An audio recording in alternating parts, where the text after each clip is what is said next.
I had a constant battle always about, am I good enough? When my ex-husband filed for divorce, I thought everything was like crushing down, like I didn't have it figured out. That was like the moment where I knew I was so codependent on somebody. I'm an immigrant. I don't know how to do any of this. My ex-husband did all of this for me.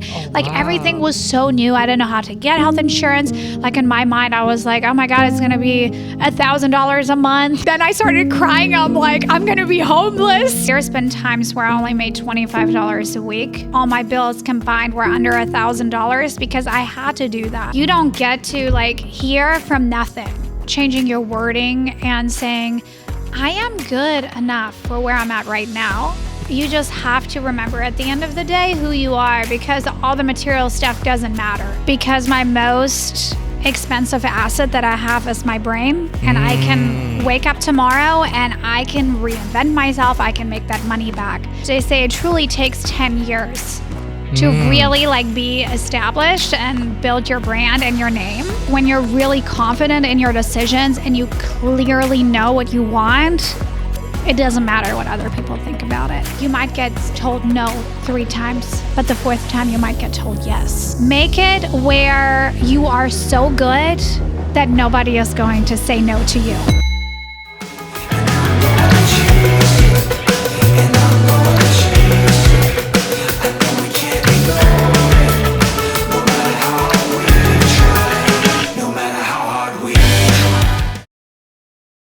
Hi. Hello. Hi. Hello. Shh.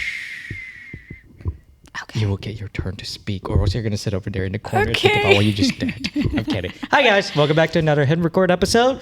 As usual, we have a wonderful guest. She is, I will say, she is a very well-known entrepreneur. She's the definition of boss babe.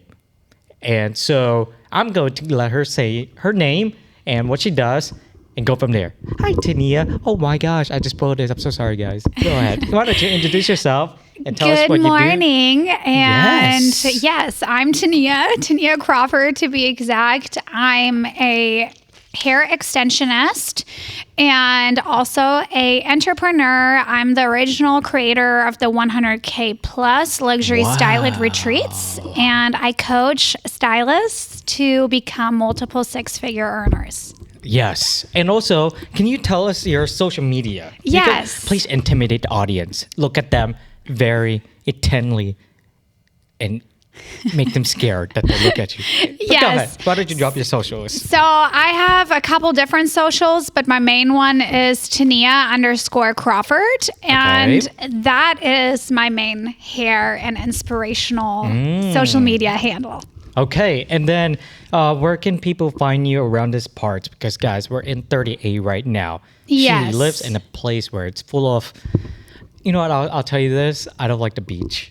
I'm not a beach person. I can never, they look pretty, I just don't. You know, I rarely go on the beach too, but What? I rarely go on the beach either. Like I just like driving like right next to it and look at the water. It's so calming. You don't walk on it? I mean, I have rarely any time, but I will walk. My son loves to go on the beach. So, Bro, please tell me you at least walked on the day where Florida will never get a day like the snowy beach ever again. Please tell me you walked out there. I didn't walk on the beach, but I walked like through the streets, but I actually was working during the whole snow thing. Okay, good. At least you weren't stuck in traffic, because apparently I heard people had a hard time driving here. You know, I was in ATL. I got stuck in the freeway twice. Yeah, and with snow? Yes. Yeah. Do you know how to drive in a... Oh, yeah. I'm from Germany originally. Like, we have so many more lessons on driving than you guys have over here. Yeah, you have to do like a night drive. You have to do an Autobahn drive. A what? Autobahn drive, where you have like no speed limit, and you have to do like country roads and like regular, like, I guess like neighborhood streets. You have to do like a lot of different driving there than you do here to pass your test. So you have to do all of that. I'm sorry. When you said Autobahn, I heard Autobots, like Transformers. Transformers. Roll I mean, it's kind of like that, you know? That's interesting. Okay. Yeah. Well, she Off said. topic. Yes. What? Hot Topic? Are we talking about the brand Hot Topic? No, I said off topic. Oh, off topic. I have hearing aids, guys. Anyways, lots of banter. Today we're gonna be talking about Tania. We're gonna figure out who. We're gonna demystify the aura and the lore. That because whenever I didn't, you know what really shocked me was when I first met you for the first time, and you said, "Hey, I think you mentioned that you saw me somewhere." I'm like, "There's no way. I don't remember this." And then you said, "I think we talked about the music video." Yeah. With Peyton. Hi, Peyton. Hey, it's been a while. I'll get you on soon. But apparently, when you told me that, I was like, there's no way in hell we cross paths because that was like such a long time ago. And you weren't even living here at the time. I was. Oh, you were? I thought you were in Orlando and came up here. Oh, wait, you know what? You're right. Yes. Yeah. Yes. Oh my gosh. Yeah. And wait, how did you know I was in Orlando? Because that's what I was told, that you were coming from Orlando, that they were bringing in somebody to do the video from Orlando. So Yes. And I don't know if you remember. I have good memory. Oh, what did you do on this day but 10 years ago? Okay, don't put me on the spot like that. Exactly. But I just remember it was a rainy day and It was my birthday, actually. I was about to bring that up and I Yeah. was like, I am so sorry that we forced you to come into your birthday. It's okay. Did you at least celebrate it? Yes. What did you do? I Oh, think- there you go. There's your memory. Let's go. What did We you went do? to Ruth Chris Ruth- that evening. Oh, the expense. I took Amanda there one time. I was like, oh my God. So that's why it's expensive. But it's good. You get the experience. I like the steak. I can eat 16 ounce. How many? I'm a vegetarian, so I don't. It's the Why joke. did you go to Ruth Chris? That's what everyone always asks me. I go there because of the experience. I know what I'm going to get. I appreciate service so much, Yeah. and I appreciate consistency. And I appreciate a good experience just in general, not making me feel weird being a vegetarian in a steakhouse. And I'm not going to discriminate my friends and like go to a vegan Yeah. or vegetarian restaurant. I want everyone to have a good time. So they always make me an amazing vegetable platter when I go there. And they really make sure that I don't feel like left out. Damn it, Tania, you're missing the, oh my gosh, the marbled steak and the, oh my gosh, the way the oil looks so, I have the same on my cauliflower. It's okay. You know what? Amanda did introduce me to, Cauliflower steak? dude, I was like, nah, there's no way to taste like that. And you liked it. Yes. Yes, it's good. And then she also introduced me to the spaghetti squash. So yum. I was like, no, again, there's no way. You could never replace a real spaghetti. Then when she made me try it, it was good. Yeah. Wait, it actually, is. do you have any dishes that you make? So I'm a consistency person. I actually eat the same thing every single day. Okay, what do you make? So my mom actually makes me lunches and dinners. I'm spoiled. She is living with me right now, but I usually will, even if she wasn't here, I would eat the same thing every Yeah. single day. She makes me a salad. I do eat eggs, so that's how I get majority of my protein. I don't do soy. So Okay. we always have either an egg salad that she makes with cottage cheese or we make like a big amazing salad with like seasonal vegetables on it Oh. and fruit, sometimes pomegranate. That's what we're doing right now. Oh, God. And then we I'm add already eggs. hungry. Why are we talking about food in the morning right now? Yeah, so I'm all about consistency, and I try to get my 100 grams of protein in a day, you know. I'm seeing the salad right now, and it's shot like a commercial. I could see the leaves just Crisp. falling. Yes. And shiny. God. Okay, you know, I'm gonna get salad after. Anyways, I can feel my stomach growling. Oh my gosh, sorry. Let's talk about something else and no food. I'm just thinking about salad right now, guys. Anyways, so thank you. We just talked about salad. Remember to eat your. I never eat anything without the greens, so I'm glad you're on the healthy it's side. Important. Huh? It's important. Yes, greens are important. Make sure you don't fight your mother on this when she says you need to eat your greens. Usually they're right. Anyways, so Tania, thank you so much for making the time to be here. And when now I met you the second time, and that's third. Technically, but you didn't remember the first time. Yes. And since then, I was like, when I read up your story and listened to everything on your podcast, even though guys, she is a great hair extension. Now, I didn't actually know what hair extension, I thought it was just like a clip on. But then when I saw some videos of you where you actually took the time to literally split the hairs and make sure that it's just right, I was like, oh, so that's what hair extension stylists do. Yes. And actually, I want to add, I do toupees for men and women with hair loss too. So it's not just that, it's like very complex. Like it's life-changing for people. I offer like pretty much every method that is out there. So I can service my clients just how they need it. So there's solutions for them. The hair loss, that is like, even the fact that I didn't even know that just now. So thank you for doing that, because hair really does. I remember, I just remember having a haircut. There's a difference in a good hair and a bad hair. Oh yeah. And I remember we were talking about this. I think I remember it was through DM, but you told me that there's like or maybe it was in person. You mentioned that there was a moment where you were providing a hair service, and someone, you could see them light up in front of you. Oh yeah. Like there's no. I would imagine there's no sense of feeling that's just as rewarding. It is rewarding. Can you actually walk me through that again? I want people to know that it's just little things like that really does make a huge difference in somebody's life. Yes. Can you walk me through that? So I feed off of energies in people. So like when you can just feel people like break out of their shell and let go of everything that they felt like was holding them back because of their hair, like they didn't feel confident. I deal with a lot of women like in their menopausal or postmenopausal state. Yes. And that's usually when the hair loss like starts and hormonal changes in hair happen. Yeah.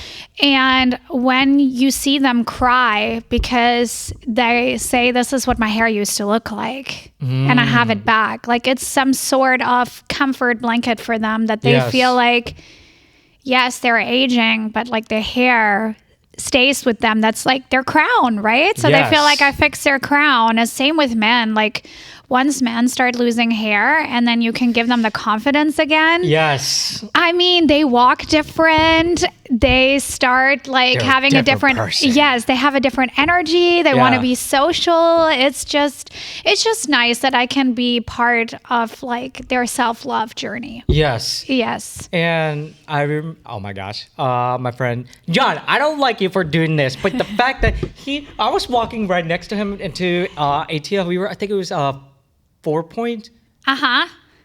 Yeah.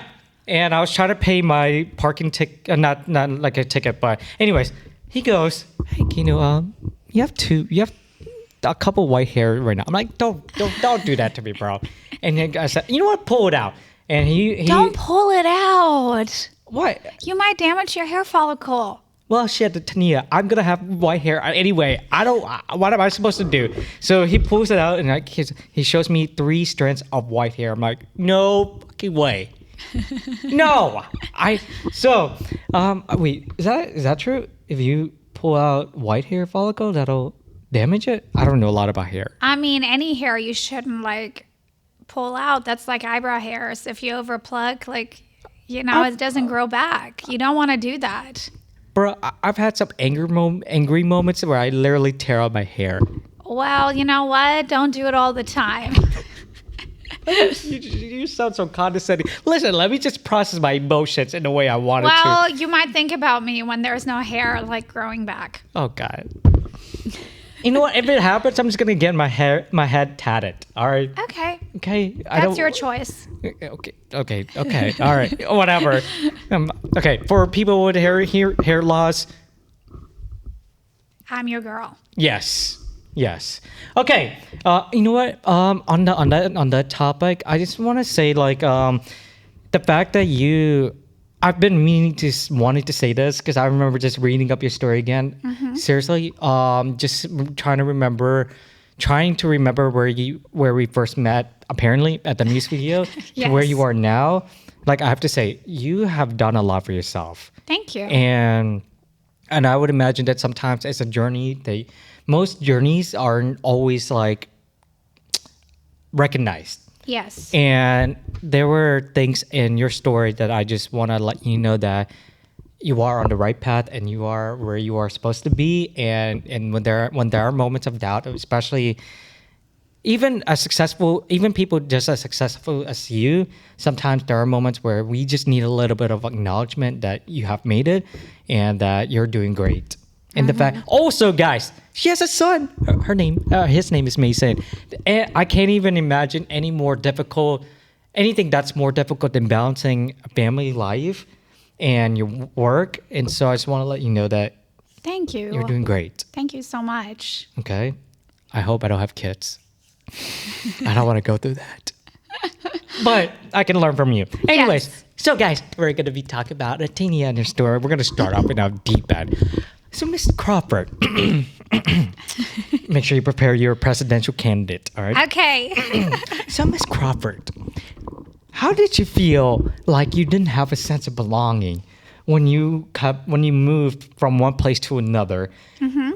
That whole entire feeling of like you can't belong anywhere is a feeling that I don't think a lot of, especially immigrants, get to express. Yeah. And now we're gonna hear about how you struggled through that, but also made the most out of that. So, walk us through how you defeated the sense of not feeling like you belonged anywhere. So I never actually felt like I didn't belong anywhere. It was more so I felt like because of my life experiences and the things I've seen and the people that I have been around and exposed to at a very young age, just because of my dad's work profession and the, circles he ran in. Mm-hmm. Same with my mom. Like I felt like at a young age was going to very fancy dinner parties. I was around a lot of older people rather than people my age, which always, like people always say I have like an older soul. That's probably why. But I moved around as a child so many times from continent to continent, so I really always felt like a lot of times the people I was around with, they couldn't really resonate with my life that I've had. It was very hard for them to imagine. And so, a lot of people don't travel out of the country even until they're like a little bit older. Yeah. And then here I am already made like 15 trips, like at the age of 5, and lived 3 different countries at that point. So, to me, it was always hard really fitting in. A lot of times it was difficult, but I do remember when I went to girls' school, like an all-girls Catholic school, I felt a little bit more that I belonged. Okay. Because I feel like it was just like a little sisterhood we had there, and it was nice. I totally believe in all girls and all boys schools. I think they're great. Yeah. But yeah, I never really felt truly at home and happiness until I was in America, I would say. I appreciate the U.S. so much for everything that it has to offer. And I love that individuality is celebrated. You can be whatever you want. It doesn't matter if you went to college or not. Like I went the path not continue in college. And that is something we're going to get into. Yes. And just going and, following my dream. I always wanted to be in beauty. And so I just feel like I finally got to do what I wanted to do. I wasn't put in a box. That's what I love about America. Everyone has the same end goal. They want to be successful. They want to create a legacy on their own. And when you surround yourself with those type of people, the free thinkers that don't want to be put in a box, that's amazing. Wonderful answer, Miss Crawford. Thank you. Please, when 2028 comes along, we're gonna put her on the ballot. Well, I can't. I wasn't born in the U.S. Just because Maybe they change it by then. Who knows? Yes, exactly. Just because he's okay. First of all, let's remove. I can't. I will. The word cannot does not exist in your Yes, vocabulary. that's right. Okay. Starting today, your vocabulary does not include the word can't or cannot. Yes. But the one thing I recognize, that sense of feeling of not belonging, it's like, did you feel like your childhood, were you ever at what point jealous of the childhood that you never had whenever you hear other people's stories? Even simple as, my mom, actually my life story, I remember my mom taking me to a Star Mall, and I asked her, hey mom, can I get dumplings? And it's just simple, it's like dumplings with lemon, I think it's soy sauce, and I just dip it, and that felt like it was enough. And so did you ever feel like a sense of jealousy or Never. let me rephrase. All right, jealousy okay. Let me rephrase again. Did you feel like the childhood that you had, you wish it was a little bit different, where you could have enjoyed the simple things rather than being always constantly on a trip to somewhere different? No, I actually loved everything. I'm very grateful for my upbringings, and I think I'm a true believer that everything happens for a reason. I Okay. feel like all that prepared me to be ready to sit at big tables. Wow. Oh wow. Well, we're at a white round Yes, table we're right on now. a big table because we're both shorties. Yes. But like, how do that sense of belonging? It's the worst feeling to not be able to do that. And so, what was it that you didn't? What was it that you got from being in U.S. other than the individualism and all of that? But sometimes, even concepts like individualism, there are things where we want to feel like we belong. We truly belong in a place where we're with people that truly like us for who we are, not for what we have and for what we have accomplished. Because that right there can be a little bit. It doesn't feel like it can belong to when they start to equate your worth to only what you have accomplished. And so, when it comes to the word belonging, what does that truly look like for you now?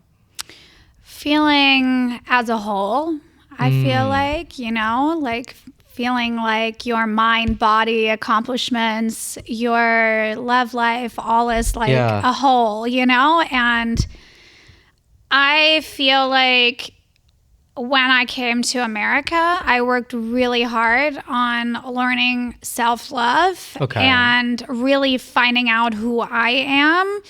When I came to the States, I was like 20 or 21. I think I was 21 when I moved here. Yeah. So everything was very new, and I really appreciate mindset in America.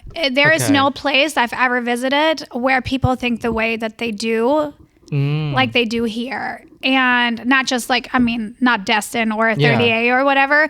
I'm just talking as America as a whole. Yes. And I love that.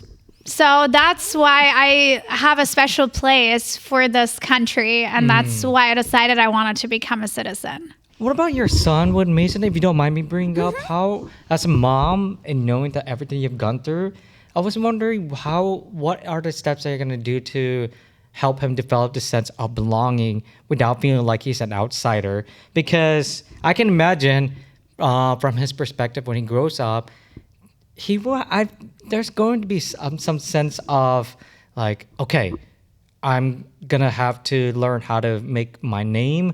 And especially with your reputation, there's this thing where it's like you have a parental figure where they have all this status, everything, and you have to learn how to not live under their shadow, but step out of the shadow and make a name for themselves. So I was wondering, as a mom, what are you going to do to help him define the word belonging as he gets older? Well, I just think being a good listener and actually understanding what your child tells you is really important. One of the things I really practice in my home ever since he was little is when he is frustrated, we always use words. We don't just have the emotions bust out. It's okay to cry.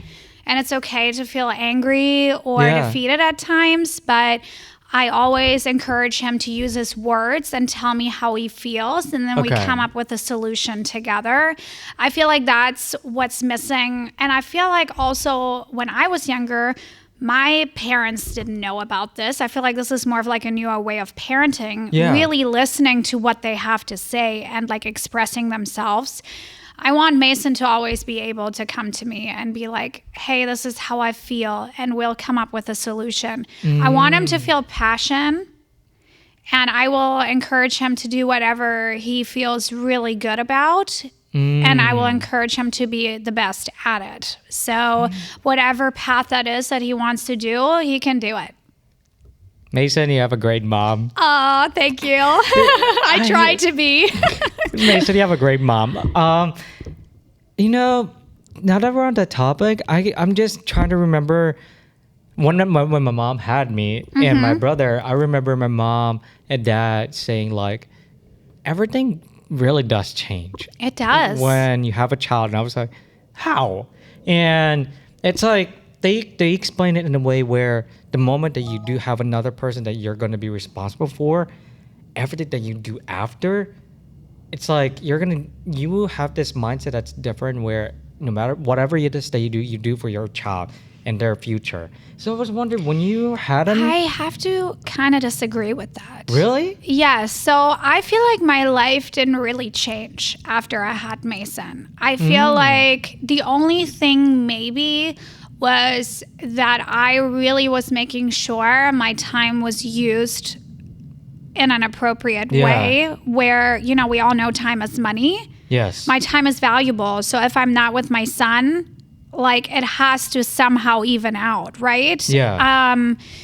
So I always really felt that a lot of people that become parents, they forget who they are and they lose themselves in just defining themselves as a mom or a dad. Yes, we are a mom and we are a dad, but we also are our own individual person. Right. And I think in past generations, maybe parents put the guilt on their children that they couldn't accomplish what they wanted because they said, well, I was doing this for you, I was doing that for you. I think you have to always love yourself and be proud of who you are and know you're doing your best to give your child everything that you want them to have, right? And you Yeah. want to love them. But if you're not happy with yourself, you're going to put your anxiety, you're going to put your You're going to get projected. negativity, you're going to project it onto your child. So it's really important having a balanced life, and you have to take care of yourself as well to be a good parent. Dude, I had a conversation with my parents, with my brother over Hot Pot. We were talking about this immigrant. Well, we think it's an immigrant cycle, but we were explaining to our parents. They tell us that they're proud of us. Yes. But what do you mean by being proud? And it's like, for me, I associate the word proud with the accomplishments because of trying to recognize everything that they've done and what they've sacrificed. I need to find a way to equate it, or at least earn them saying, or at least earn the right for them to say that they're proud of me. And so it just feels weird hearing them say that, but then I say, no, I didn't do enough. And so like when the way you explain that, it's very interesting because a lot of the parents, even when they have all this experiences that they've learned, learning how to not project that onto their child and set expectations that are insanely high. Yes. Almost like what they wanted to accomplish, they put on you, right? Because they gave up their life so you can live their legacy that they've always wanted to. And I think, that puts so much stress onto a child when you do that. I want Mason to really find what he truly is passionate about, and I will support it in any way. Like, he loves DJing. I noticed like at 2.5, 3 years old that he was like so into like, he loves Marshmello and all this stuff. And like when we would listen to house music, he was like raving out in the back, like dancing. And so I got him a little synthesizer or whatever you call it. Is that how you call it? Synthesizer? Like where you can like move Tania, the beats around? You're talking to someone with hearing loss. Okay. I don't do anything with music. And so he started playing with it at like 2.5. And So I signed him up for DJ lessons at 3. I literally begged them at the music school to take him. I said, I'll do private lessons with him. Like, I just think he really enjoys it.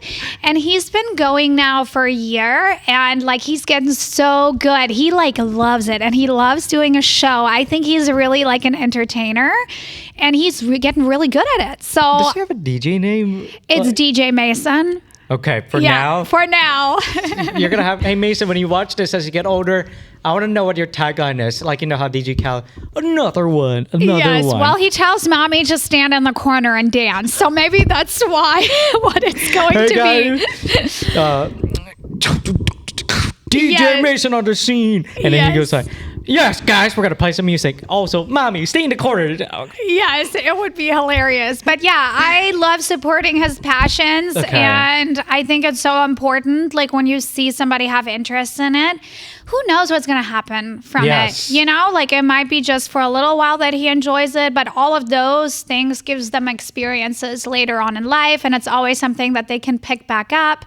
I mean, understanding beats and understanding music, you can do that. You can eat that in so many different, business ventures. Some kids don't even have that luxury of parents that will recognize that, okay, you seem like you want to do this, and they go for it, they support it. There are not a lot of children get that luxury. They are expected to do a traditional path, which, by the way, I saw this in the research that I want to get into. But to finish that thought, it's like the fact that a lot of children, especially at a younger age, don't have the luxury to be nurtured and in their own environment to pursue what they truly love. Yes. And the fact that you're providing that environment, I can't wait for you. I'm not a parent, guys, but I can recognize the sense of feeling when a parent gets told that. I can't wait for a day when you grow up, and when Mason grows up and he goes to you and says, "Mom, thank you for doing that for me, and I want you to know that you did everything right." It's like, I can't wait for that day when he tells you that, I feel like we all make mistakes as parents. We're just like doing our best, you know, and we're figuring it out. Every child is so different. That's why I feel like you can't just be like the standard with every child. Every child needs different things. And that's why I think listening, but also hearing what they tell you is so important. Therapy has really helped me too. Like, think about those things. I think it made me like a better mom, and it made me like a better stylist too, and a better coach, because it really teaches you things and behavioral pattern analysis where you can recognize things. That's an interesting thing, because I remember, oh my gosh, that's the part that I was like, oh my God, this is going to be spicy. So okay, now that you said that, how was it, how do you reconcile with that growth that you experienced as a person to when you look back to the moment when your mom told you, hey, we got to do college first. Yeah. Yes. And my question is this. Okay, here we go. Second question, Ms. Crawford. So, as someone who's already been as someone who understands what it takes to be a great mom, but now let's take a step back and apply what you know now to the child that you were at the age of whatever that age was when your mom told you, "Hey, this is great, but when are you going to do college?" What were some of the things that you understood about where your mom was coming from after learning to raise Mason in your own way? And second, what was it about yourself that you recognize now in comparison to that moment when your mom told you that you have to do a traditional path? Well, honestly, I understand her, because honestly, that was what everyone believed back then, right? Like, yes. You're put in a gold box and you can't like branch out of it, because it's this small mind thinking when you go an untraditional route. That's where you're going to be stuck at, you know? So, and there's a lot of stigma with the beauty industry that you don't make real money and you can't be successful, which is why I teach stylists to run their own business. But I even hear it a lot just like in society, where kids will express, I really want to go into this field. Yeah. And they're like, why don't you do business classes first and then you can do that after you've done college for 4 years, do you really want to go back to school? I think you're like kind of done, right? Yeah. I mean, at least I would think so. You want to go out in the real world. You want to make money. You don't want to like do that. But I also feel like running a business, you either know how to do it or you don't. Yes, of course, there's helpful courses and stuff, but you kind of figure it out on the way. You might get coaches. You might take additional classes how to run it.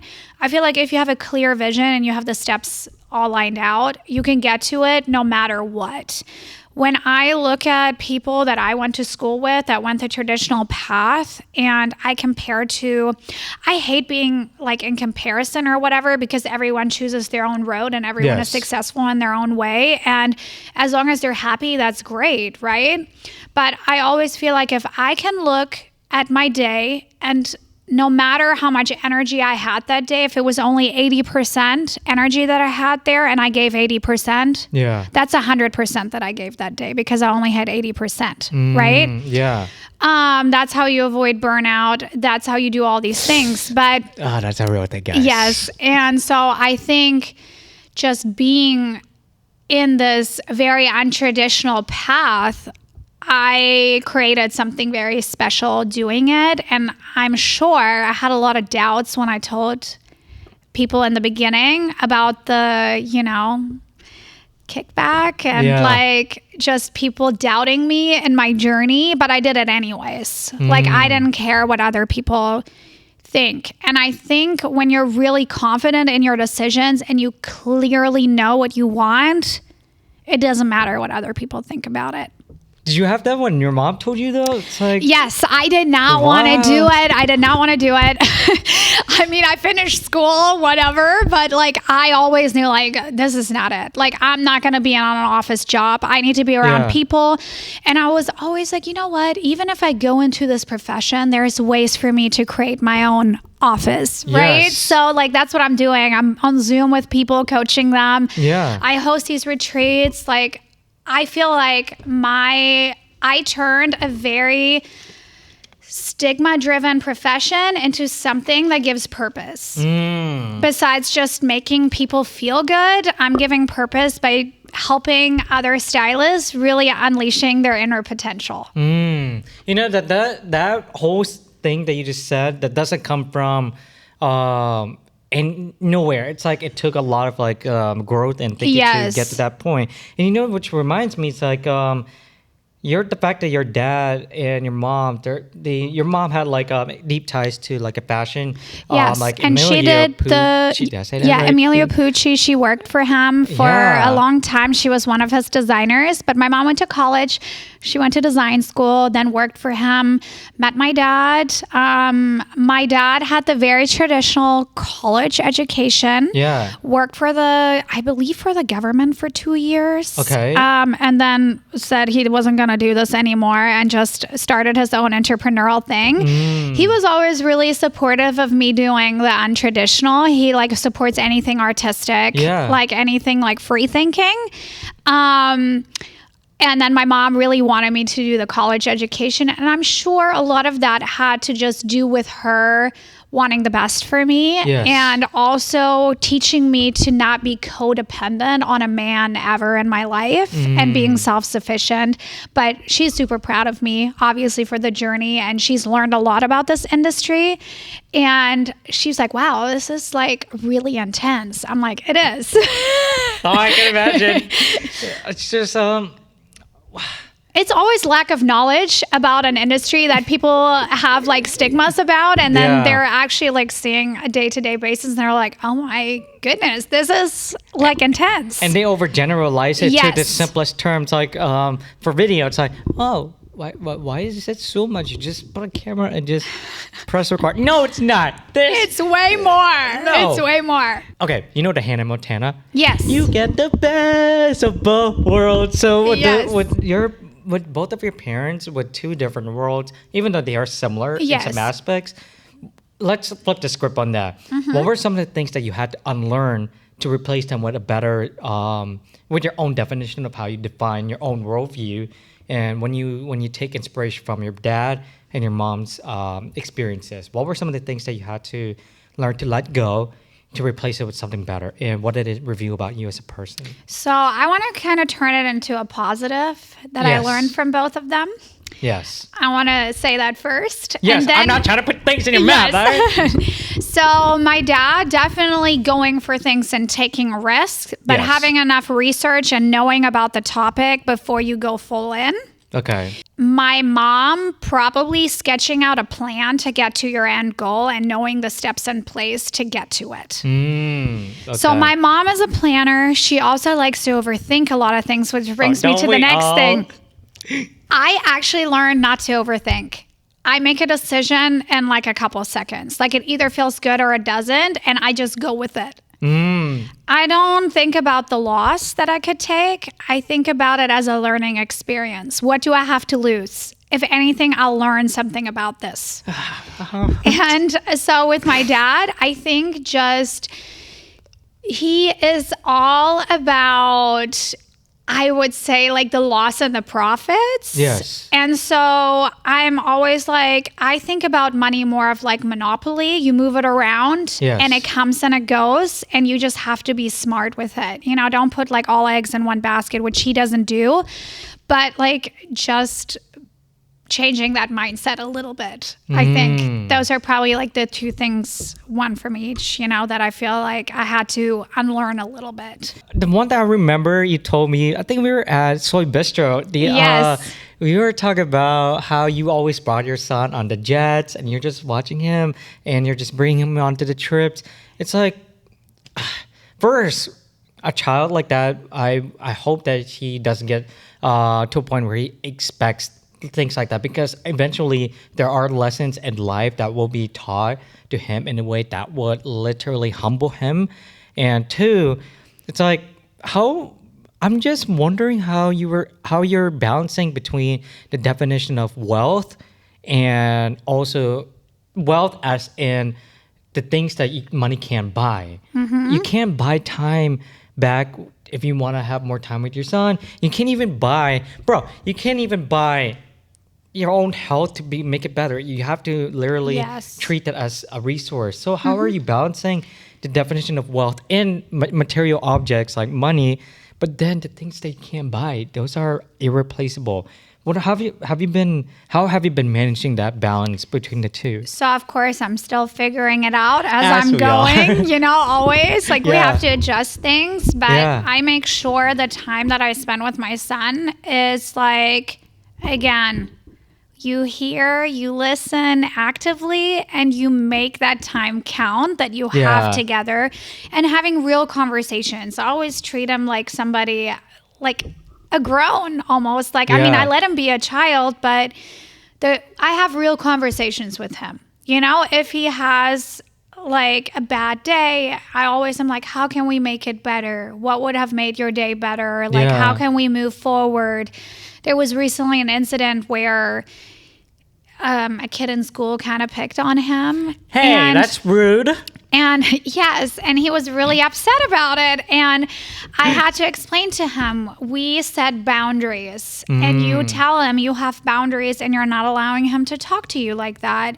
And just having these conversations and these one-on-one moments with him, teaching him things and being actively there for him, that means more than being in a room for hours and having them watch TV or doing things like half-ass, right? Yeah. Like, he's going to remember the times that I actively took out and had one-on-one time with me. My mom was a single mom, so I understand. I had very limited time with her as well, but the time that she spent with me, she made that count. And she always asked me, do you ever feel like I should have spent more time with you? Because obviously she had guilt, you know, like doing that. I'm like, no, you did everything right. Everything you did was great. The time we spent together was awesome. I spent a lot of time with my grandma. So my grandma did a lot of things with me throughout the week. Oh, man. And I loved it. I thought it was great. I wish I had that with my grandma. You know, it's like we did have good moments. It's just time really does bring a lot of clarity in things what has been and what will be. And it's just with my grandma, I love her so much, but she's I didn't like the last conversation I had with her, and she's not around, and I wish I could fix that. And that, like, just recognizing that informs what will be, which is that world without her. But what will be is how you carry the legacy of your own family member, especially grandmother. So when you said that, I'm really happy that you got that. I think my money mindset I definitely got from my grandma too. Really? Yes.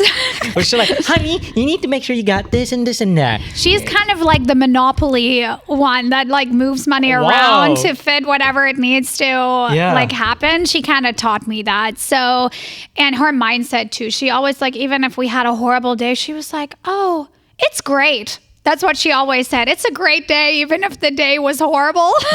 Wow. She was really good about mindset. Like, and I think because she went through World War II, she had a small child during that time.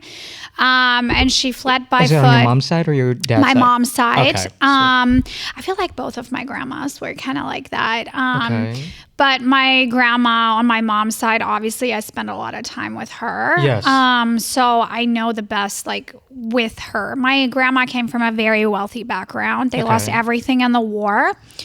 And so she had to start over. So I think she was still living in that money mindset from like before, having, 3 maids, having cooks, losing it all in the war, just like that class and how you hold yourself up, even in bad times.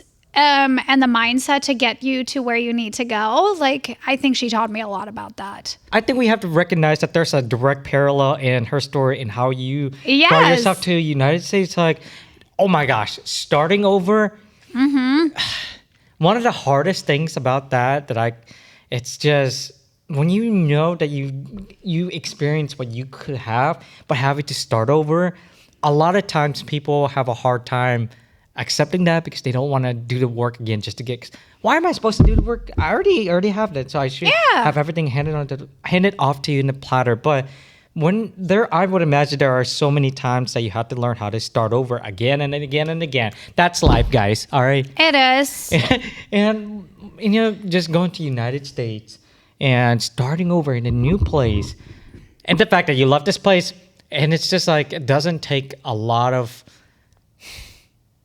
Let me rephrase. It takes a lot of things in life to really help you formulate the way you view things, especially when facing hardships. Yeah, absolutely. What was the difficult hardship when you think about your grandma in the World War II? Because that is a whole event by itself.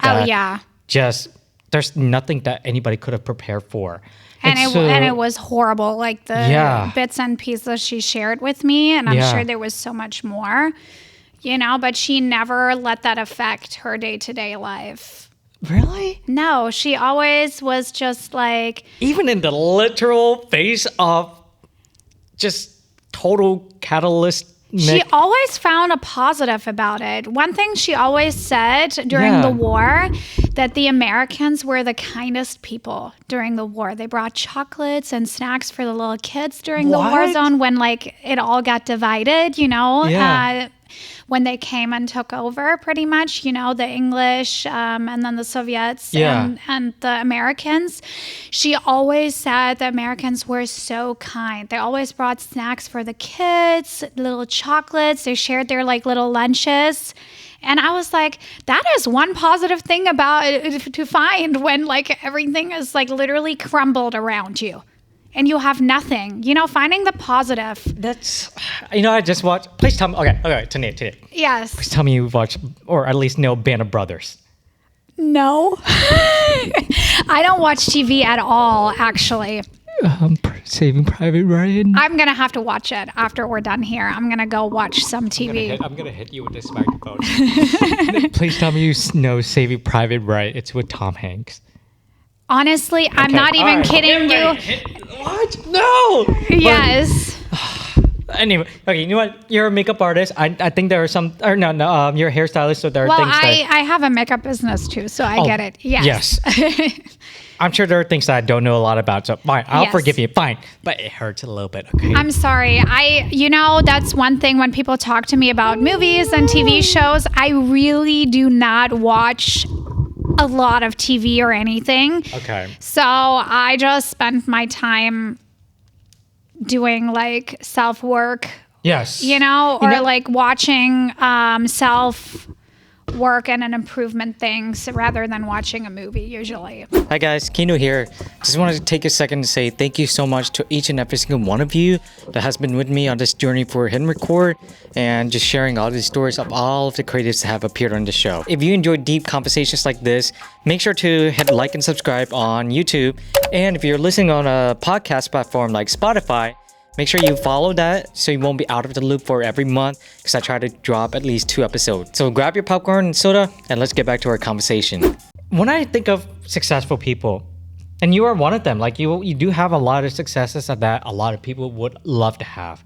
And one of the things that I don't think they, especially me recognizing now, it's like it really, part of being successful requires the ability to be self-aware of where you fall short, and also the humility that is required to know that you need to do some work in that in some of those areas. Yes. And so in that aspect, what were the things that you had to recognize that you had like an unhealthy repeating patterns, especially from parents and especially from friends and people that we surround ourselves with? There are some habits that we will pick up on that we don't realize how both positive but also negatively could impact our lives. And so throughout that self-work, it's just that takes a lot of humility to even get to that place. It does, but a lot of people lack self-awareness. Like a lot of them. And it's something I'm still working on. That's why, I think everyone needs a little therapy. We all have like things we need to work through. It's good talking to somebody that like doesn't really know you, right? I think everyone should have a little therapy session to figure out truly what it is like to become the best version of yourself. And it's a constant work. Like you don't like just do one work and then you stop. Like it's constant because it's easy to fall back into like old patterns. I just think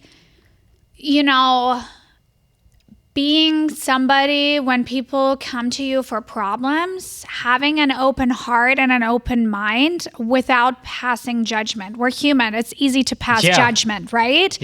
But at the end of the day, we cannot stop somebody from doing decisions that they want to make. And that's okay. We don't have to be emotionally wrapped up in it. Just being there and being a listening ear and hearing what they have to say. You can give your opinion if it's asked, but a lot of times just being a listening ear. I think a lot of people just like can't do that, So yes. And by listening, usually they solve their own problems just by talking to you. Like, okay, so one of the hardest truths that I had to learn about myself was trying to recognize that I'm not where I am at, and learning how to be okay with that because it requires work. And Amanda, love you. One of the things that being in a relationship really taught me about was this. Like with Amanda, she taught me the value of slowing down because slowing down and take a breather. That's what my therapist always tells me. Okay, fine. This is it's like when you tell me your schedule, the fact that you literally work from like at least 13 to 14, I don't know how many hours, and you don't stop, especially the fact that you have business to run and also having a son. It's like learning how to slow down. That's what Amanda taught me. It's like slowing down and being appreciative of what I have. Because when you're going on a fast lane all the time, you burn out, and God knows when you go too fast, you actually lose yourself in that process. And I think slow and steady always wins. Consistency. When it goes too fast, a lot of times you're not prepared for what happens. And that's when everything starts just like crumbling down. So it's okay if things and success routes take a little bit longer because it prepares you more. You just have to stick with it and be consistent. Now that you mentioned that, going back to your grandma's World War, in the face of everything falling down, what were some of the things that you learned from your grandma when it came to knowing that you will lose everything and you will have to slow down because sometimes you want things to go fast to get the things that you want. But at the same time, what was the value of slowing down things in life, and what did it teach you when you finally got the things that you wanted? I think just really appreciating the slow times, because when you're busy, sometimes you wish you had the slow times. You look back and you're like, wow, I had so much free time. Yeah. And that's the time when you do all the prep work, when you're slow. And that prepares you for your busy times, and just being consistent, but also just being kind. People remember that. Do you have any moments where you remember not being kind to yourself? Of course. Please tell us about it. You already made this in with therapy the moment you said, "Oh yeah, my therapy said we need to slow down, so it's therapy session now." Like, what was the hardest part that your journey that you had to like learn how to live with for the longest time until you let it go? I think, my generation of young teenagers, you had to make your parents proud all the time. Like, that's how I always felt. Like, you were working extra hard, getting good grades, you got rewarded, stuff like that. Like, it's almost like, if you don't do good, you get You're punished. failure. Yes. But that's just like the generation we come from. I'm sure you can relate to that. Like, it's very high expectations. You got to do this. Even though love is unconditional, right? But that's like what our brains just teach us. So I had a constant battle always about, am I good enough? Like, especially when I went through my divorce, I was like, I'm a total failure. Like, I'm a divorcee now. Like, oh my God, people are going to look at me different. Nobody looked at me different. Yeah. You know what I mean? Like, I think it's just like your mind playing tricks on you. So I would tell myself, oh my God, I'm not good enough. I'm not pretty enough. I'm not successful enough. I got to do better. And I think just changing your wording and saying, I am good enough for where I'm at right now. Let's work on getting even better. I think just changing it is just good. But I feel like I'm in a place where I'm happy with who I am and the way I handle situations and when things don't go as they're supposed to. I'm okay just moving on and looking forward. How have you been able to give yourself your own unconditional love to yourself? Because first of all, being a divorcee, I can't imagine what that would feel like, because in a way that would have that event would determine. Was very traumatic. I was also young, I'm like, oh my gosh, this is all that I know. Like, my life is over. Like, that's literally what I thought, And that really taught me to be a chameleon. To just be okay. That's your superpower. Yeah, that's my superpower. Being okay with what you have.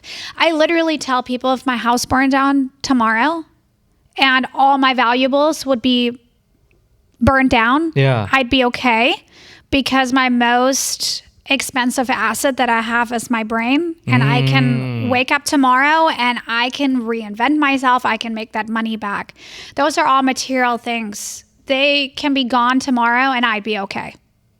By the way, the LA fires, that one, there are a lot of people that have lost a lot of livelihood in there. So, and I feel really bad for them, because a lot of it is memories that they made there that you can't make back. One of some really valuable lessons I learned in coaching was learning to be happy in a moment without having any sort of attachment that makes you feel happy. So that can be a memory. You think really hard about a memory or a feeling you've had. And when you feel down and you feel in doubt, that's what you think about. That could be a memory with my son. That could be a trip I've been on.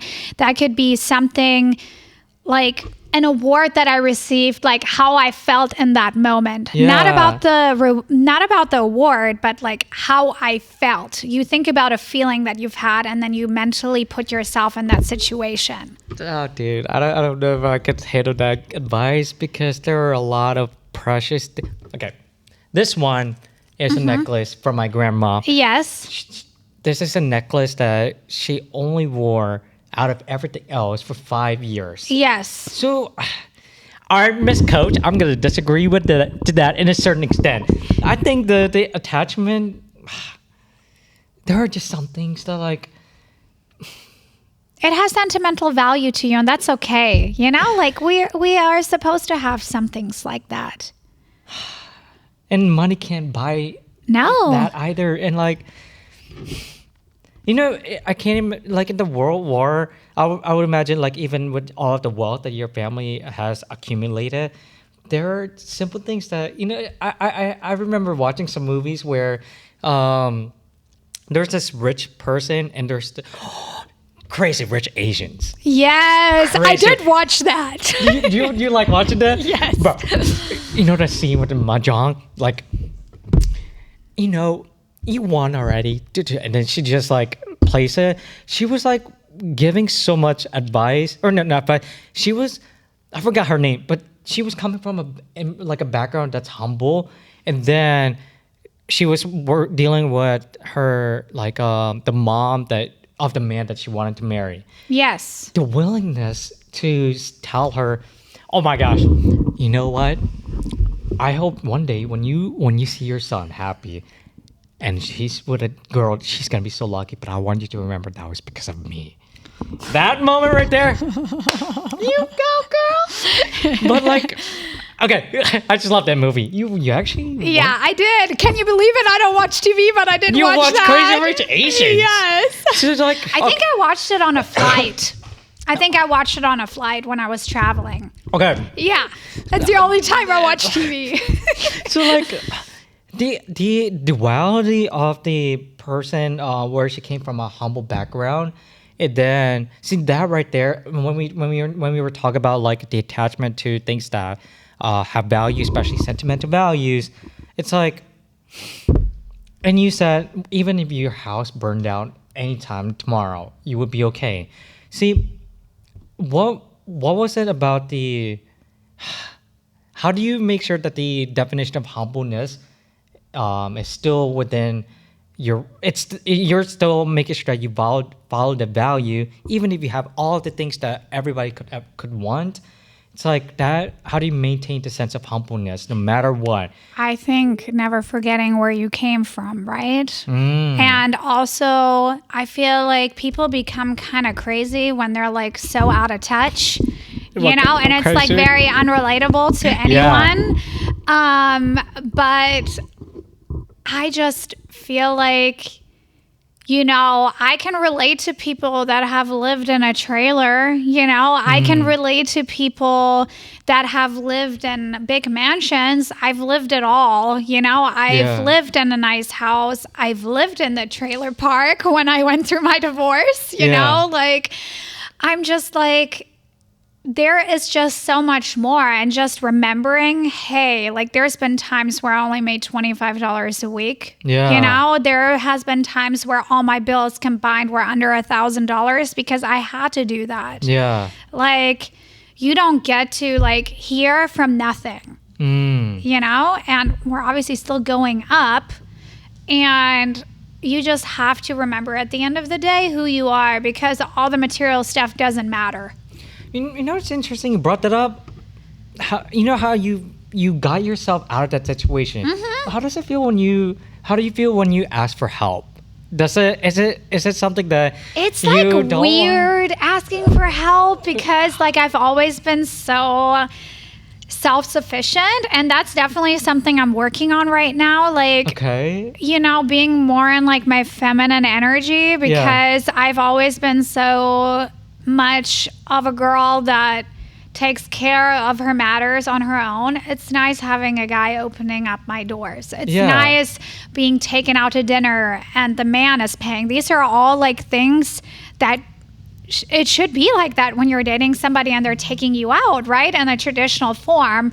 And therapy really helped me like get to that point where I understood that I constantly was choosing people in my life that I felt like I was safe. I wasn't challenged.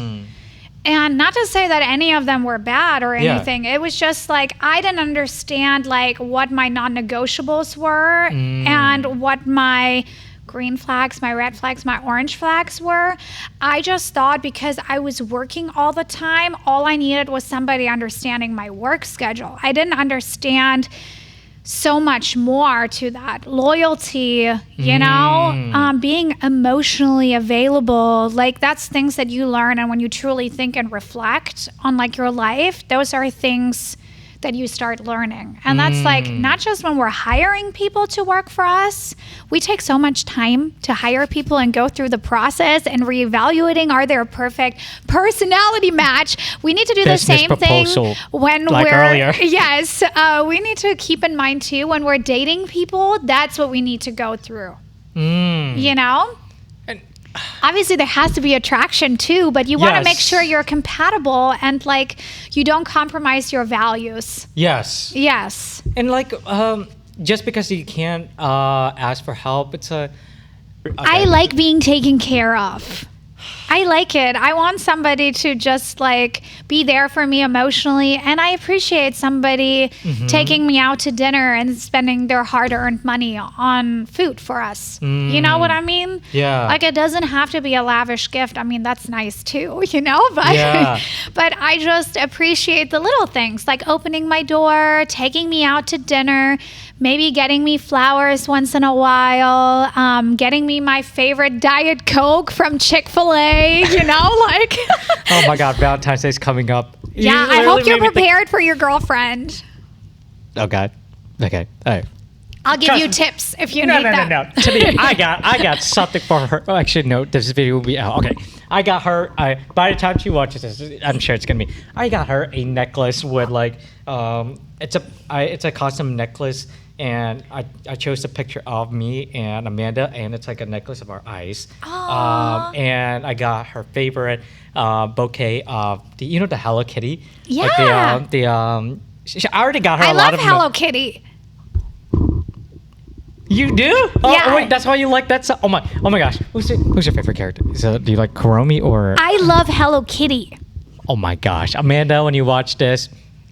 And in the next package of the cookies that you made for her, by the way, tell us how you like the cookies. The presentation. Will. The presentation was great, and I loved my handwritten note. Those are like touches that are very important. See, that's money that can't buy. Exactly. You know what I'm saying? That is like giving value. And when you said asking for help, is it the pride thing or is it the ego thing? Do you feel like when you ask for help, it's a direct reflection of you, of what you lack?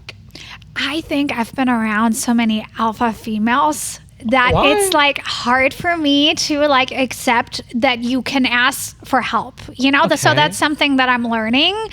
Like when I asked you, hey, can you help me set up like when I need to do this stuff later on for education purposes, you were like, oh yeah, I'd love to, like before I would have never asked. I would have just Googled it and tried to figure it out myself. And be like, it's nice being able to ask people for help. Okay, now let's expand on that. Yes. What about with your son? Do you feel like if you ask for help, is that also another direct reflection of what you can do as a mom for your son the moment you ask for help? No. Is that also a direct? I think it makes you a better parent if you are unsure about a certain topic and you ask somebody for help and advice. How would you handle that? That makes you better because it's from a very non-biased person that's going to tell you, hey, I think you should do that. What were some of the things with your mom and dad that you, because this is what I love about, I don't want my parents to go, by the way, because I understood where they're coming from. I remember near Soy Bistro, there's a hotel. I remember just driving away and I saw mom and dad laughing about, it's a different time where a lot of the things in our life is just unknown. It's up in the air. But I just remember watching them going back to the hotel. They're like arms locked in and they're laughing. And I remember, That's so special. yeah. Yeah. And now I know why at the age of where I'm at and knowing that they used to be at the age and they didn't have everything figured out. And I just remember just watching them like, damn, I don't want to be here when they're not around. Can you recall a moment where you realize that no matter what it is that you have in life, that the things that you can replace, can you recall a moment where you felt terrified about losing that? That's an interesting question. I think it was probably when my ex-husband filed for divorce. I thought everything was like crushing down, like I didn't have it figured out. And that was like the moment where I knew I was so codependent on somebody. And you can probably relate to this being in a new country. Like, what age did you come over? How old were you?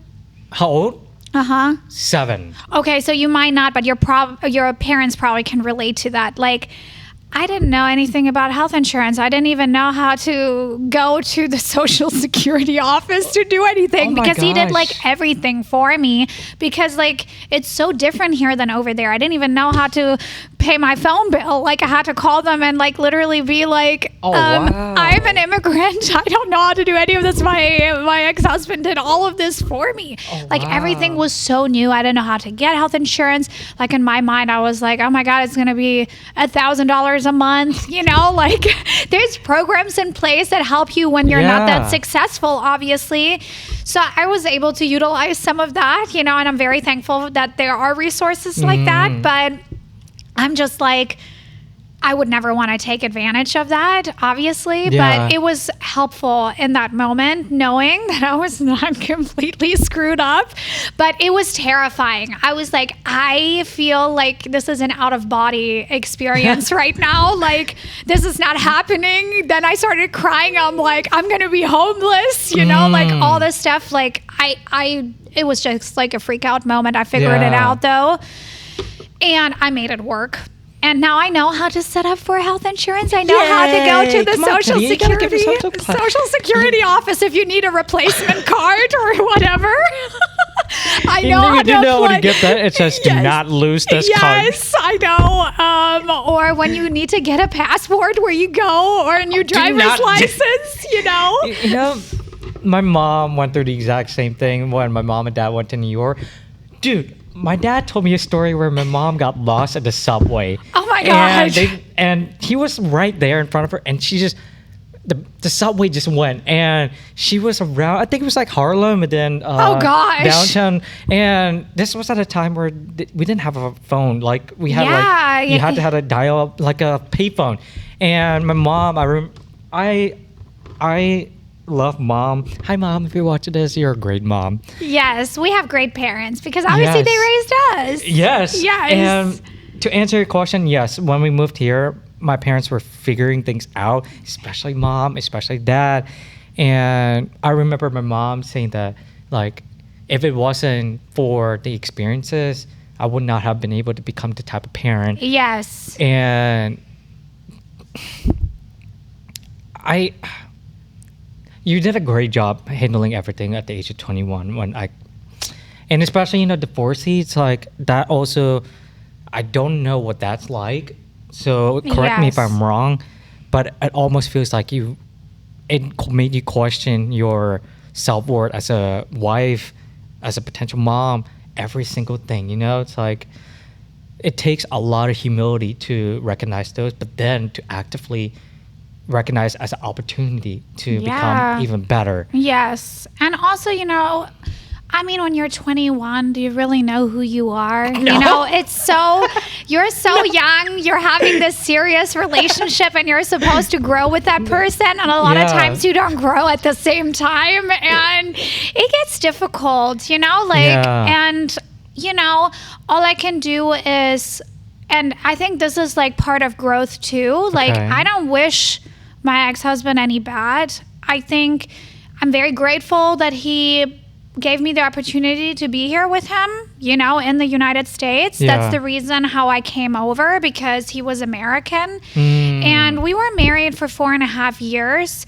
Yeah, he kind of blindsided me when he filed for divorce, and we had a very rocky relationship. Like, it was far from perfect. Yeah. But, he taught me a lot of things as far as really digging deep and figuring out what I want in life. And I think he made me grow up, like, immensely after that. And, I probably was a little entitled to being in that and expecting things. I'm a firm believer you should never expect something that you can't afford yourself. So if you're asking for things, gifts or whatever, like, if you can't buy them yourself, you shouldn't ask for them. That's some sort of entitlement and expectation you shouldn't have. I mean, correct me if I'm wrong, but that's just how I feel. No, that's that sense of entitlement. Okay, of course we love America. Yeah. But there's this sense of entitlement that I can only assume, because it's hard. Okay, the hardest. I feel like that's everywhere though. When I go other places Yes. in Europe, it's like that too. Like this sense of entitlement and just like expecting things. And I'm like, why are you expecting this? Like, if you want that, then maybe you should communicate that is your expectation. So I've been really good about expressing what I expect. So there is like no blurred lines. They know exactly what I'm expecting, not just like from an employee or when I do a partnership with a brand. Like, I have clear expectations. Okay, so when it comes to that, you get what you put in life. You Yes. know, if you expect, I'm sorry, but if you expect life to give you a platter of Oysters. a what? Platter of oysters with Yes. pearls in them. Oysters, and you're gonna expect something different. That's like you still need to learn how to grow. Yeah. And the fact that you do coaching, it's like the one thing that I've always wanted to ask is like, how did you feel like you were, what's that word, ready to coach people? Because there are some self-coach that are 21. No offense to you guys, but what am I gonna learn from you when you're 21? What kind of experience are you gonna have? It's like, what were some of the steps that you recognized that you were finally ready to be someone that's credible enough to coach people? Yeah, so I really felt like that after I went on the podcast that talked about, scaling. Yeah. And people were flooding my DMs afterwards. They were like, I am so curious about your business model. Like, how do you do it? How do you efficiently use your time? So my coaching really started to be like more, how do you scale as a stylist? And then, of course, when you deal with people on a personal level, a lot of times when they start coaching with you, they don't even know what their problems are actually within their business. And I would say a lot of times it's mindset. Or like understanding it's okay to lose people on the way because it makes room for people that like value your time, right? And so a lot of times we deal with mindset a lot. And, every coach needs a coach. I have a coach too. And that can be like in form of a therapist, a life coach, business coaching. I think there's just a lot of things that kind of help you when you seek advice and help from other people, right? Yeah. Talking about getting help. And so, that's really where my journey of coaching began. Like when people wanted to, Ms. Crawford, I just noticed a direct, interesting perspective. So you mentioned just now, getting help can be in a different form of like a therapist and a coach or whatever. But then we just talked about the topic of asking for help. It's like, it feels like it's weird to ask. So that's an interesting dynamic within you as a mentor for other people, but also as a person, as Tania Crawford, when it comes to asking for help. Those are two different interesting conflict. And I'm just wondering, how does that work? When you ask for something for you versus asking for help from, how? It's, I guess, like when you're ready and you done the self work, Okay. I feel like then you're ready to ask for help. Was there, when you were coaching, like, was there someone that reminded of who you were? And the more you talk to them, it just showed not exactly the same journey, but it taught you a lot about, oh wow, I really did the work. But then you felt, Here we go again, self-awareness, right? Yes, Being very in tune with who you are and what your Okay. weak points are and what are areas of work. Like once you realize patterns that you do and you don't want to repeat them, I think that's when you're ready to seek help. what were the patterns that you had, Miss Crawford? My pattern is, A very unhealthy, balanced life. You know, have you ever done the wheel of life where it has the difference, almost like pie slices, and you put family, work, yes, something similar to that. Yeah. friends, Okay. like social activities. And let me tell you, my family life was this little, and my work life was like this big of a pie So slice. 99%, and oh my And gosh. so I realized I knew like my work would always be like a majority of it. Yeah. It probably would never be like equal parts, but I needed to make more room to do self-care, make time for friends, even if it's just like texting and checking in. Most of my friends don't live in town. We're all over. So we usually do like a FaceTime or whatever. Yeah. And then like family, I had a little bit of a strange relationship with my dad, just reaching out and like repairing that relationship, you know, just being aware. I'm like, yeah, I'm putting all my energy in one thing. Like I have to be a whole cake, right? Yeah. Not just like a pie slice. And yeah, it reminds me of what you said earlier. Your dad grew up of course, he was traditional, but then he also mentioned that he didn't put a lot of things in one basket. Yeah. So it sounds like Yeah, totally. everything was in one basket of work, and this tiny New York cheesecake slice Yes. is just family. How do the work to even bring more? There's a lot of sacrifices there that had to be made, especially tough choices. Also, like getting off your high horse of like not wanting to reach out and being like it's the principle they should. Yeah. Here we go again. Expectations, right? You Yeah. can't expect somebody to do something that you're not willing to do yourself. Yeah. Yeah. And the moment we want to start buying time for, okay, so the New York cheese, now we're going to add the key lime pie, whatever that slice. Actually, what's the next key lime pie slice that you're working on adding onto? Self-care. Okay. And I've gotten a lot better at that. Good for you. Now, of course, there's times where it falls short, like Okay. busy times where like beginning of the year is always like extremely crazy. But, you know, listening to a good podcast on my ride to work, that Yeah. self-care, just getting yourself in the good spirit, going to Pilates, even though I skipped this morning. Yes. Sorry. They still got paid though, okay? Yeah. Like nobody missed out on anything except me. I didn't get it, but I had more time to get ready this morning. Okay. And I needed that for my mental and just realizing, okay, it's okay. I'm not going today. Like I need that time in the morning to myself. Yeah. And then my son asked me to stay 5 more minutes longer and just like cuddle with him. So I'm like, okay, we'll do five- that. Tania, that 5 minutes is not like 5 minutes. Well, it's just a tiny blip, but before you know it, he's gonna be like Exactly. He's not going to want to cuddle with me ever Yeah. again. You know, I'm like, yes, I'm going to give you little hugs, you know, and not and tell you a coffee. funny story about something. And no coffee to make him poopy breath. That's right. So, what's the other 4 slice of the pie? So you have self-care, Friends, Friends? social activities, like intellectual things that you're doing. So to just get your mind going and feel inspired, you know, like. Oh, dude, okay. How do you feel about the idea of being known, like having your life being focused on one thing and then having everything associated to just that one thing? How are you working on making sure that when the time comes for that career, when you're done, you know, like please tell me you watch Cars.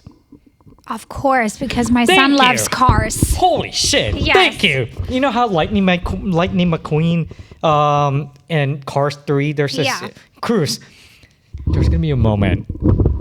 Tania Crawford, the Lightning McQueen of makeup, and you're on your last pace, your last race, and then you, as a coach, you have coached a lot of people, but they're gonna take up your place, your legacy. How are you doing? What are some of the steps that you're doing to make sure that when you're going to be Lightning McQueen and now you're going to have someone like Cruz to take your place to lead your next generation of your brand as Tania Crawford? What are the steps that you're going to do to prepare for that moment? So I'm a firm believer that, and correct me if I'm wrong, which I don't think I am, but Let's see. Go on. I'm a firm believer that when you retire and give everything up, that's when you really age. I think you need to keep your mind going. So I feel like being around young, spirited, entrepreneurial people is what's going to keep you going, or like is going to keep me going. So being very selective of the team that I have. Obviously, we're growing out and building out my company to be way more than what it is right now. This year is like the start of a lot of growth, and we're launching a lot of new things. But I do not think I'm going to retire. I love this so much, and I'm still going to be there. I might not be as much involved as like in the beginning, but that's like the part of growth too, giving up control and letting other people handle certain aspects in your life. Part of the giving up control and also letting things be, because like you ever, oh my God, dude, the people that you come across in life, it's like you want to be so controlling in a way where but all it does is hold you back. There comes a point in life where you have to give up control. That's hard. And it's uncomfortable, but you don't grow in the comfort zone, you know? Like, you got to be a little uncomfortable. Like, we're going through some changes right now, and it's very scary for me, but I'm kind of excited about it because I'm like, this last year was all about hustling. Yeah. And now it's time to level up. You know what? You do you. I'll be Lightning McQueen, refusing to believe that there's fast racers than me. I'm going to be like Lightning McQueen until I crash. But guys, I'm sorry, but we're almost out of time. Can you believe that? We're almost out of time. That's amazing. We're almost out of time. I hope we didn't make people snore. No, we did great. And you know, since we're almost out of time, but we're gonna do a few questions and we're gonna let Miss Crawford go and watch her crush 2025 at 2026. So the first thing that I wanted to ask is this. So I remember reading in the research at 7 years old, you wrote on a piece of paper that you wanted to be a millionaire. Yeah, it was actually a school exercise. They asked us what we wanted to be when we grow up, and I just put job profession millionaire on there. And the fact that you not know that some kids probably like, I want to be a fireman. Yes. But you just, at 7, you already knew that you wanted to be a millionaire. So I always knew I was bougie, okay? Like, I always liked the nice things. What did knowing what everything you have now, what did wealth mean? What does wealth mean to you now versus from before when you were at 7 years old writing on a piece of paper that you want to be a millionaire? Because like what I mean by that is you grow and the definition of wealth is transformed. So when you look back to your 7-year-old Tania, what are some of the things that you could tell her when it comes to defining the word wealth? Well, you know, they say it takes 30 years in the making to become one. So, okay, that's the first time I've heard of it. Yes. So, because you have to go through school, right? Yes. So, obviously, I did it at 7. I wrote it down. Yeah. So, then you are finally established in your profession, which they say it truly takes 10 years to really like be established and build your brand and your name. And then is when you work on hitting those goals. Yes. And there is a few like big billionaires that always said, yeah, after I was established, it took another 10 years to get to that next step, because it's like all the steps that you put into place to get to where you need to be. I think just having a vision and a tunnel and then turning it into tunnel vision and just going for it, that's what you need. Okay. I need to remember that. I need to work on putting people first. Well, but it's like people want to be a millionaire or they want to be like an Instagram influencer, but they don't think about the steps that they have to do. It's a lot of work. Like, just being influencing on social media, like we have a strict schedule every day that we follow. It's consistency. You got to do it consistent. I didn't get brand deals like going on Instagram immediately. It took years to get a brand deal, and so you got to do your engagement every single day. You got to actively do things. You got to push out the content. It's like a whole new... It's a ball game on its own. And we try to make sure like we engage with at least 100 profiles a day. Yes. Jesus. So it's a lot of work. Is that part of your... Oh, if you guys are looking for a retreat, she's also still signing up for the 2026. It sounds like... It's halfway sold out already. But there's other opportunities coming with things that we're launching. Sell it to them, Tania. Yes. Sell it to them. Go ahead. Please promote your 2026 retreat. So we are hosting another 2026 luxury stylist retreat. I'm the original founder and creator of those. Yes, you are guaranteed to get 6-figure if you're a stylist behind a chair. But yes, I'm not the one to we have promote. requirements to come. You have to already be hitting about 7,000 to 10,000 a month. So you're on the same level and mindset as everyone else that's there. It's a huge mastermind group. You learn everything about having successful sales, sealing the deal, understanding purchase patterns, skill, personal branding, social media, and of course, lifelong friends and the abilities to produce multiple 6 figures behind the chair. Holy shit, you're really good at selling. Oh my gosh. All right, guys. Well, I'm excited and passionate about it. I love this.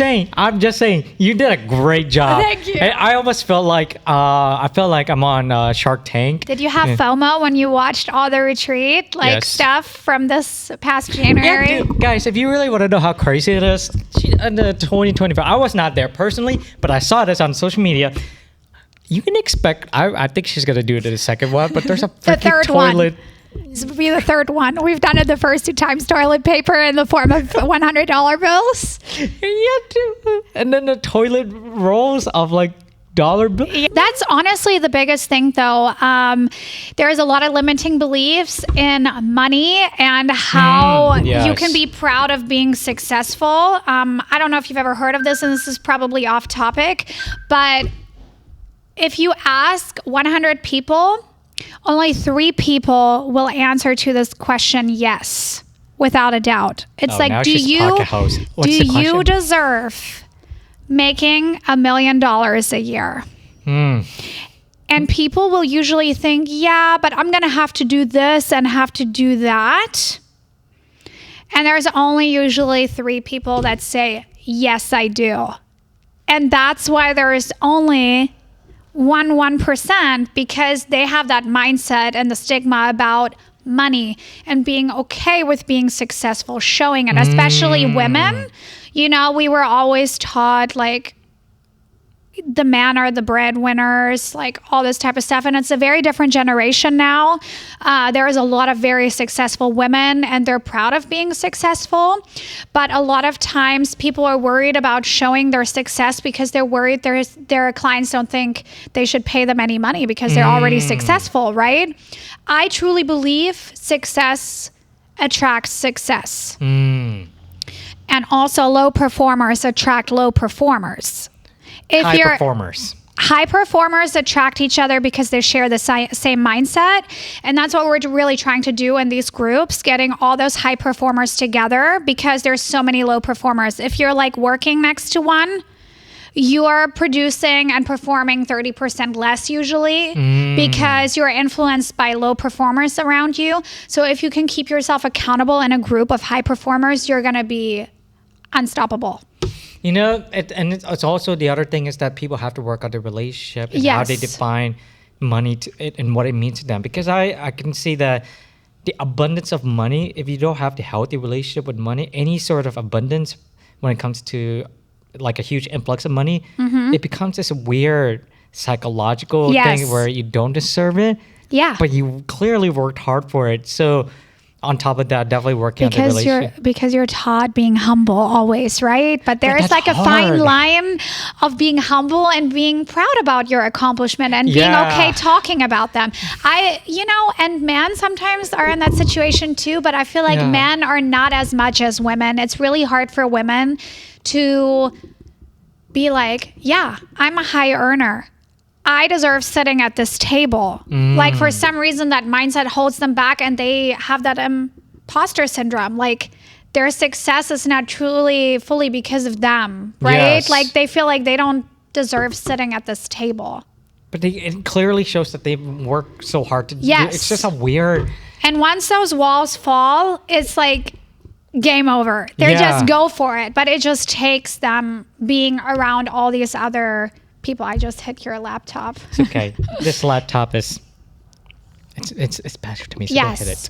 And but by the way, belief, limiting beliefs is really big. But I wanted to tell you too, I was so excited coming on your podcast because I love that you dig deeper than just the surface. And I think this is a really nice approach to show people who your guests really are. But it also speaks a lot about you because every single question that you prepared is very well thought through. And you're okay branching off from your questions and just kind of going with the flow. And that's a skill by itself. Can I give you a hug? Yes. Okay, we're almost out of time, but this is the one thing that when I was redoing the questions, Yes. I wanted to know if your son were to write a letter about what kind of mom that you are, what do you want it to say? I'm going to say it like if Mason would say it. Yes. My mom always made me feel hurt. My mom always made sure I felt loved. Okay. And my mom always believed in me and that I could do anything that I wanted to. She showed me that hard work, dedication, and passion gets me to wherever I need to be. I deserve to sit at every single table in every room. And that I am strong, intelligent, and that no feeling that I've ever had needs to be dismissed. That's a good letter. Yes. You're gonna Hopefully I get it one day. I'm working hard. You're gonna cry when you read that. All right, this is February 11, 2025. I'm assuming maybe 10 years later, Miss Crawford, when you're watching this and you have that letter, before you open it, take a breather and read that letter. Yes. I think it will be filled. I cannot wait for your son to grow up and just like literally dedicate a letter for you. I'm looking forward to that for you. And I hope that I teach him too that he does not have to settle for anything that goes against any of his beliefs, that any relationship that he enters, that he is strong enough to leave if he doesn't feel like he's being treated as an equal. And I hope that I can lead for him as an example that you deserve all the things in life when you ask for them. Yeah, and you know what? I'm glad you touched on that, especially when you lost the first, what you thought was a lifelong commitment, obviously. Yes. And, I've been in other relationships, but, majority of them, there was infidelity involved in it and maybe not some nice talking as well. And I'm not trying to point fingers or anything, but I think, it's not always just one person. It's like both parties were not compatible at all. And I think once you really tackle down and be able to find somebody that hopefully is a great relationship and example, me and his dad co-parent really well. So that's good. So we set a healthy example of that. And I wish him to find somebody that is compatible to him. Just like I hope, of course, he will be supportive of my relationship because I have the ability to choose somebody that I feel like will be a really great example to Mason. And so that's what I want and hope for as a parent. Crazy Rich Asians 2.0. Except for you're Russian, right? No, I'm German and Australian, but everyone always thinks I'm Russian. I take it as sorry. a compliment, okay? Crazy rich German Australians. Australian. Crazy rich immigrants. How about that? There we go. Crazy rich. But now I'm an American. I'm an American now. Hey, I think it's better to. I actually like the immigrant because it gives the sense of pride that you came from other place other than the United States. Yes. So we're gonna leave with crazy rich immigrants. The second question is this. You mentioned earlier that you're a chameleon, right? Yeah. And that you always talked about that as your superpower, as constant reinvention of yourself. Looking forward to 2025 and 2026, what is the one thing that you're looking forward to reinventing yourself to be a different type of person? What is the one thing? Probably getting a little bit more of the fun side out of me. Okay. And being able to let go. Okay. So that's 2, sorry. Okay. Well, we did say 2025 and 2026. So that's 2. And the last thing is this. So my podcast, as you already know, it's more about helping those with disabilities and hearing loss. And by bringing people like you, I'm not saying you're disabled or anything, but it's more of like, I love bringing people like you and their stories on to show those that may have come from a similar background, but what's really holding them back is the hearing loss and disabilities. And sometimes when there's no one advocating for them, that's where they're going to be. You know, it's like they're not underperformers by any means. No. It's just they don't know that somebody out there, because they have lived the same life that they have, but they're just living with this. And so my question for you is, and also I approve of this, what are some of the things that you can tell them when it comes to the things that they have to live with in order for them to truly see that what they want for themselves, because what they want for themselves is possible. What are some of the things that you can say to them? I would say don't let any of your disadvantages hold you back. It's a mindset thing. Make them your advantages and really work on finding your passion and just go for it. If you're really good at something, it doesn't matter what is going on in your life. And I feel like even though I don't have any disabilities, I'm sure I felt disabled multiple times in my life where I felt like I didn't have a voice, or I didn't have the strength to do something, or I had such bad anxiety that I could barely make it through the day. There is times when you push through it and you really work on your mindset and a positive outlook. You might get told no 3 times, but the 4th time you might get told yes. Make it where you are so good that nobody is going to say no to you. You know, my message to you is this, Tania.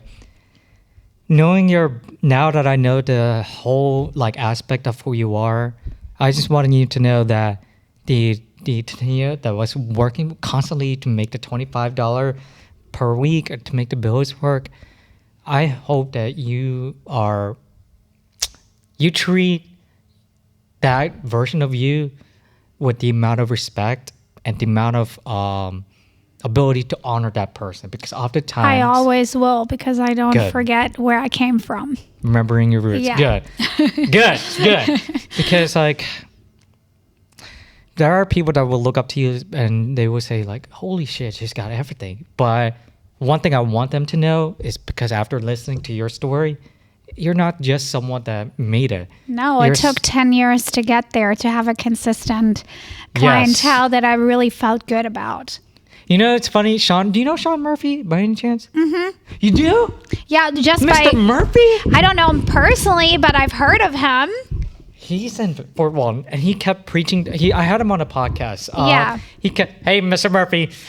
He said, on average, it takes 10 years to get good in a career. For him, it took 10 years. Yeah, so you take 10 years to build your brand. Then it takes another 10 years to get to that first step. Yeah. And then it takes another 10 years to get to financially where you want to be. So you have 30. Yours is a 30-year version. Yeah, so Sean is 10. it's like, well, yeah, but like then you still grow, right? Yes. You don't want to be the same. So I would say like it takes 30 years in the making to be where you probably envisioned yourself at one point to be. Okay, so I'm 26. Shit, I got a lot of planning to do. Well, I'm 10 years in, so. No, I'm scared. So maybe by 55, hopefully earlier. Oh, God. No, by the time I'm at that age, I probably lost my hair and I'm already hiring you. Please, Tania, please save my hair. But are there any last words that you never got a chance to say that I want to give you the opportunity to say? Yeah, if you're ever in doubt, if you're doing the right step, keep pushing and don't ask other people for advice or opinions. Just keep going because it doesn't matter what other people think. If you wake up in the morning and you can look in the mirror and you feel like you're a good person and you've given 100% that you could give that day, even if it was 80%, 90%, or 60% that you had the energy for that day, you're doing great. Keep going. Well said. All right. So, guys, remember 2028, she'll be on the ballot, Miss Tania Crawford. As you could see, she has given a wonderful presidential candidate presentation, for the lack of a better term. She already has the look. She already has the words. 2028, Miss Crawford. Okay. Actually, I'm just off topic. What would be the first policy that you would put out if you were president? First lady president. What would be the first? I don't know. Let's not get into politics. Oh, no, I'm asking you, if you're going to be a president, what is the okay, you know what? That might be right. Let's not do that. Yes. Let's just say you're going to be a great Remember, president. religion and politics we don't talk about. Yes, they don't mix very well. No. That's a great send up. Anyways, thank you for watching this episode. Tune in for the next one. And Miss Crawford, thank you so much for being on here. Okay? Yes, thank you for having me. It's been great. Yeah, it's been awesome. And again, drop your socials. Where can people find you? Yes. And yeah, all of that stuff. So I have a couple different ones. It's Tania_Crawford. We're also launching Tania Crawford EDU, a private education group that you can pay to be a part of. So definitely check out my main social. All the instructions are going to be there for that. We also have my bridal page. It's Bridals by Tania. That's my bridal business. And then I have a champagne card rental business. So that's What? Shop Bouge & Co. Yes. That's so the first time I'm hearing of it. It's a what? It's Shop Bouge & Co. It's Okay, like imported champagne cards. I rent them out for weddings and events. Holy shit. And it's a fun thing. We're building it out right now. And then I have a personal one, which is Here for the Tea. Okay. Anyways, guys, thank you so much for watching. Yes, thank you. It's been great. Yes. If you ever need any more mentors to look up to, this is one of them. Thank you so much for watching. And that is it. I will see you all in the next episode. Thank you. Yes, signing off.